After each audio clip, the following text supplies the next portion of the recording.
এখন হাবিত এজনী কাউৰী আছিলে। এদিন কাউৰীজনীয়ে বহুত বিচাৰি বিচাৰি গোটেই দিনটো খাদ্য বিচাৰি বিচাৰি নাপায়, মাত্ৰ শেষত একটুকুৰ মাত্ৰ ব্ৰেড পালে। যি পাইছে তাকে সন্তুষ্ট হৈ খাম বুলি ব্ৰেড টুকুৰা মুখতে লৈ আৰামেৰে খাম বুলি এটা গছৰ ডালত বহিলে।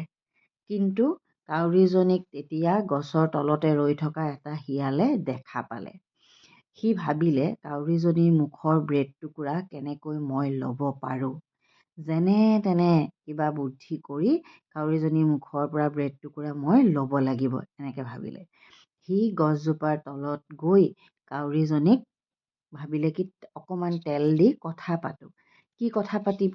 গৈ পেলাই মিঠা মুখেৰে কাউৰীজনীক ক'লে যে ইমান ধুনীয়া চৰাই, তুমি ক'ৰ পৰা আহিছা? তোমাকতো মই আনকালে দেখা নাই। তাৰ মানে একদম মিঠা মিঠা মাত, ধুত্তালি কথা তাৰ। কাউৰীটোক কেতিয়াও কোনেও ধুনীয়া বুলি কোৱা নাছিলে, প্ৰথম শুনিছে শব্দটো।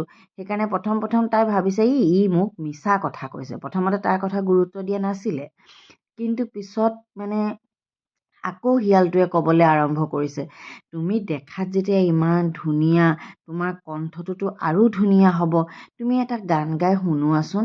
কাউৰীজনীয়ে ভাবিলে, আৰে মোক ইমান ধুনীয়া বুলিতো আজি ইমান দিনে কোনেও কোৱা নাই, এই আজি প্ৰথম ই মোক ধুনীয়া কৈছে আৰু মোৰ গান শুনিব বিচাৰিছে, নিশ্চয় সি মোক মিছা কথা কোৱা নাই।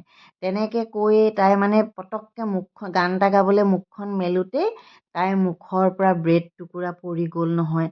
আৰু ব্ৰেড টুকুৰা পৰোঁতে আৰু শিয়ালটোৱে আৰু বাকী ৰৈ থকা নাই আৰু চিধা ব্ৰেড টুকুৰা লৈ হাবিৰ মাজলৈ গুচি গ'ল, জানানে। কিন্তু কাউৰীজনীয়ে এতিয়া ভোকতে তেনেকেই থাকিব লগা হ'ল। তাই মানে পিছতহে বুজি পালে শিয়ালৰ বুদ্ধিটো। সেইকাৰণে আমি আনৰ চলাহী কথাত ভুল যাব নালাগে।